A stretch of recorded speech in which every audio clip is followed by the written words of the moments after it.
Holy scripture or scientific text, the Quran is both. There is no clash. Humans have been living and reproducing on this earth for ages and ages, but none of that would have been possible if it weren't for the female egg and the male sperm coming together to allow the human population to carry on and flourish. It's a well-known fact that without the female egg and the male sperm coming together, life would be impossible. Only with both will a baby be created. This is the gift of human life, one of the most precious and miraculous gifts bestowed on mankind. But though we've been procreating and reproducing for eons, science has only recently begun to understand this complex process.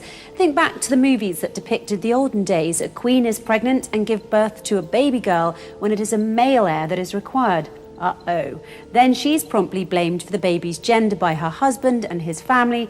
Well, guess what? According to basic genetics, the king and his family are all fools. If they must blame someone for the gender of their newly arrived bundle of joy and diapers, or nappies if you're British, then it is the king they should blame, as we now know that it is the male sperm that determines the sex of the baby. But this important and interesting question about creation was only answered relatively recently.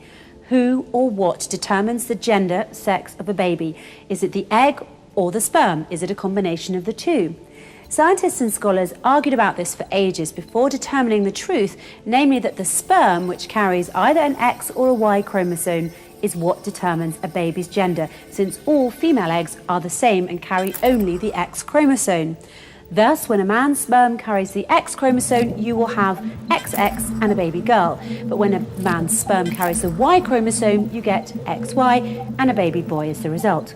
Of course, today this is common knowledge among the scientific community, but that wasn't always the case, as many a poor old queen will tell you. The first indication that sex chromosomes were distinct from other chromosomes came from experiments conducted by German biologist Hermann Henking in 1891. While using a light microscope to study sperm formation in wasps, Henking noticed that some wasp sperm cells had 12 chromosomes, while others had only 11 chromosomes. Also, during his observation of the stages of meiosis leading up to the formation of these sperm cells, Henking noticed that the mysterious 12th chromosome looked and behaved differently than the other 11 chromosomes. Accordingly, he named the 12th chromosome the X element to represent its unknown nature. Interestingly, when Henking used a light microscope to study egg formation in female grasshoppers, he was unable to spot the X element. Based on his observations, Henking hypothesized that this extra chromosome, the X element, must play some role in determining the sex of insects. However, he was unable to gather any direct evidence to support his hypothesis. More than a decade after Henking's work, in 1905, Nettie Stevens surveyed multiple beetle species and examined the inheritance patterns of their chromosomes. In 1905, while studying the gametes of beetles, Stevens noted an unusual-looking pair of chromosomes that separated to form sperm cells in the male beetles. Based on her comparisons of chromosome appearance in cells from male and female beetles, Stevens proposed that these accessory chromosomes were related to the inheritance of sex or gender. That very same year, 1905, was a big year for genetics. Edmund Beecher Wilson made the same discovery as Nettie Stevens, completely independently of each other.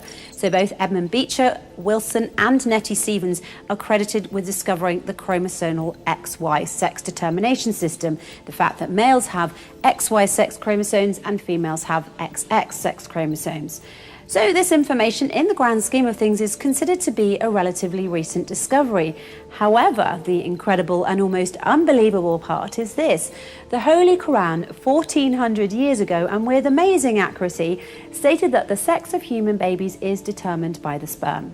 This ancient book not only outlines the specific sequence of events that lead to creation, but it also states with 100% accuracy that the sperm are the sex-determining factor.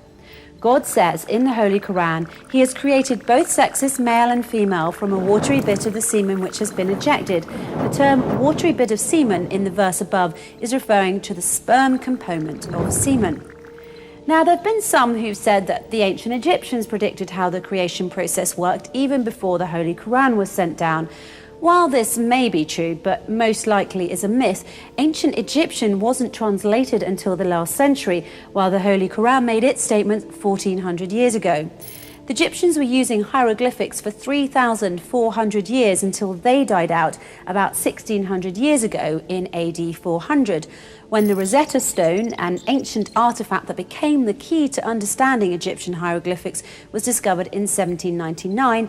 Attempts to decipher it began. But it was only in 1822 that Jean-François Champollion, a French scholar of ancient languages, announced that he had succeeded in reading the hieroglyphics and cracking the Rosetta Stone by using the Greek language as a guide. This very nicely proves that Egyptian hieroglyphics were not deciphered during the 7th century, the century of the Holy Quran.